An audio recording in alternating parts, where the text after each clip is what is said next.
Hello students, I welcome all of you to Infinity Learn by Sri Chaitanya. So students, on 5th of May 2024, a NEET exam was conducted and the paper was nice, but there was a issue with one of the questions asked in physics. And I'll obviously tell you what was the issue with that question. But before talking about the issue, let's just have a look at what that question actually was. So the question was of two statements. It was a statement-based problem, and as you can see, there are two statements over here. So talking about the first statement, that is, atoms are electrically neutral as they contain equal number of positive and negative charges. Now this statement is perfectly fine. There is no issue in this statement. It's perfectly fine and it's perfectly right also. So this statement is correct. Now the main bone of contention over here was statement 2. So atoms of each, just look at this word each. So atoms of each element are stable and they emit characteristic spectrum. Now this statement was the main problematic thing in this particular question. So what happens is, we have the NCERT being revised last year. You all must be knowing, it's around 1 year. Now, if we check both these NCERTs, so this statement is given in the summary section. And in the summary section, it's quite intuitive to know that in the old NCERT, what happened is that this particular statement was given as it is. So according to the old NCERT, this is a correct statement. But according to the new NCERT, this each has been replaced by most. That is the only difference. And obviously, when you think about it in terms of physics, you can definitely give various kinds of reasons. But this video which I'm making is not to define physics or to tell you what is the correct answer or not. But yes, to give you a realized picture, a real picture. And major agenda over here is that students shouldn't be at risk in this scenario and students should be benefit.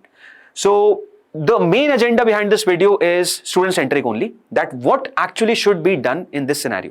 So first let's look at what is the case over here. Now, this is a snip from the new NCERT and this is a snip from the old NCERT. Just read the statement. Atoms of most of the elements are stable.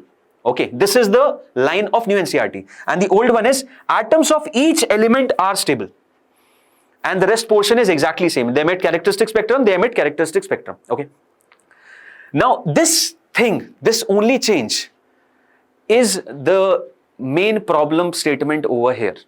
Because if you just follow the new NCERT, then what happens to this question is this becomes wrong. This statement 2 becomes wrong.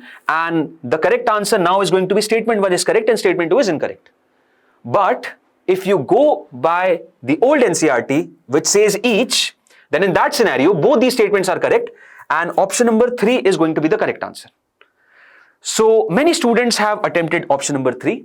Some might have definitely attempted option number 1 as well. That's obviously true. That can be a possibility.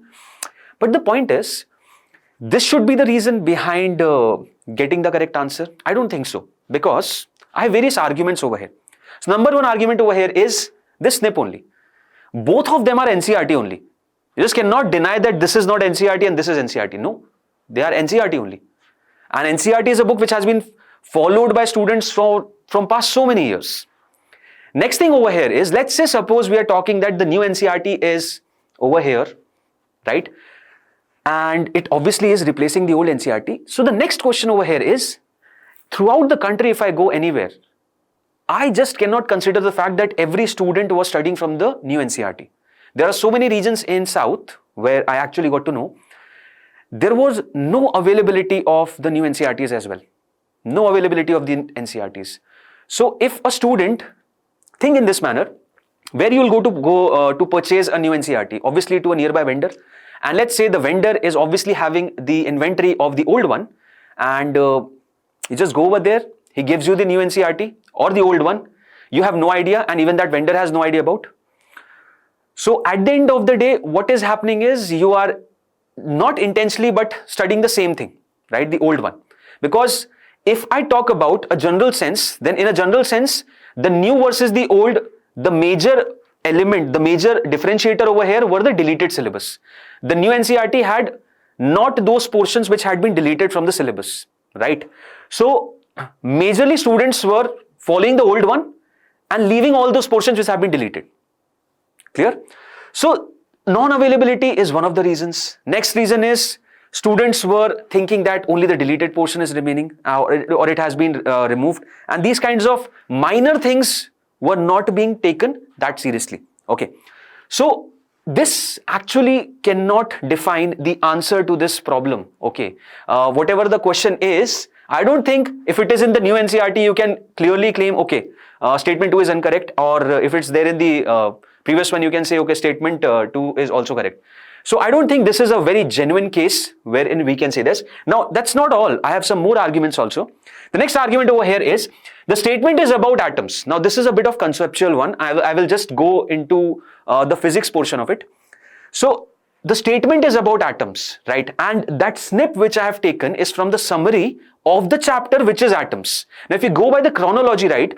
So when we start modern physics, first we go for dual nature of matter and radiation, then we go ahead for atoms, then we go ahead for nuclei. So nuclei is a chapter which is yet to come. Student already right now is reading atoms only. And the student has no idea, if suppose the student is going in chronology, then the student presently is having no idea about nuclear decay or what all kind of nuclear reactions happen, how the atom can get disintegrated, or basically the nucleus can get disintegrated. So in that sense, and also in one sense that it is specifically talking about atoms only. And nuclear decay is not ever, there is no hint also given that nuclear decay is being put in that question. So that's wrong if I suppose, or if I say, because see, the main thing is, yes, atoms of all are not stable. I know that. There are many atoms whose nuclei that disintegrates. That's true, that's true. But nuclear decay is the thing through which the atoms are disintegrating into and getting created into new one. So that element is not clearly defined, that is included in that part. Another main problem over here is, see, the statement, if you check clearly, it had two statements. The part A of the statement was that atoms of each element are stable. This was part A. And the part B was that they emit characteristic spectrum. Now the point is, these two statements are to be taken as a union because they're talking about the entire statement. These are not two statements. This is a single statement only, right? And it has two parts. It has two parts. Now when you look at them in union, when you're looking at them in union, so obviously you will think in this manner, yes, atoms are stable and yes, genuinely they emit characteristic spectrum. Whenever electrons, they move from higher orbits to lower orbits, they are going to emit electromagnetic spectrum, and that eventually is your characteristic spectrum. So the main theme over here, what I can just specify over the crux of the question is majorly lying towards the characteristic spectrum thing. Okay, so student will not actually incline his mind towards the stability of the matter, of the atom, and that too talking about and thinking about the stability in terms of nuclear decay. So this actually is a problem, and this kind of logical thinking and the concept flow is actually taught to us by NCERT only. So if you people are going to read NCERT, the kind of manner in which you are perceiving this question as, that has been taught to us by NCERT only. That's the thing. So if NCERT is telling us to think towards this question in a manner through which this should be taken, and in that scenario statement 2 has to be correct, right? But still I'm not saying that take both the statements as correct and give the answer that both statement 1 and statement 2 is correct. What I'm just proposing and requesting to the authorities over here is that, see, this is a kind of, there is some problem, right? And this is a situation where we are not clear. We are not clear about what is going to be the correct answer. Now, in this sense, students should not be the party which should be at risk, and student should not get the negative marks. Students should not get the negative marks. In this scenario, the key thing which should happen is that all the students should get bonus over here, or all those who have corrected both the statements as correct, or statement 1 correct and statement 2 incorrect, they should get the marks, or this entire question should be deleted. This is a normal request which me being as a faculty and me being as a teacher to so many students can request the authorities. And also I would like you to share this video with as many people as you can, so that maybe students are not the person who will suffer over here, and the thing should be dealt with clearly. Because see, Even 1 marks is actually very important when I talk about NEET results, right? 1 mark can actually create a difference in the ranks in hundreds or fifties. And here we are talking about entire one question which carries 4 marks. So, and many of them who might have checked both the statements as correct and they get that statement 1 is correct, statement 2 is incorrect, they will actually lose the 4 marks, along with that a negative. So it's a 5 marks loss. So overall, things are actually pretty at risk, and looking at the gravity of this exam and the intention with which students try to appear for this exam, they struggle a lot. I think we should drop this question and we should provide a bonus to all the students, or either we should provide a solution which is equal to all of them. So that's going to be all from my end for this video. I hope you have liked it, and if you have liked it, please share it with as many people as you can. That's going to be all. Thank you and bye-bye.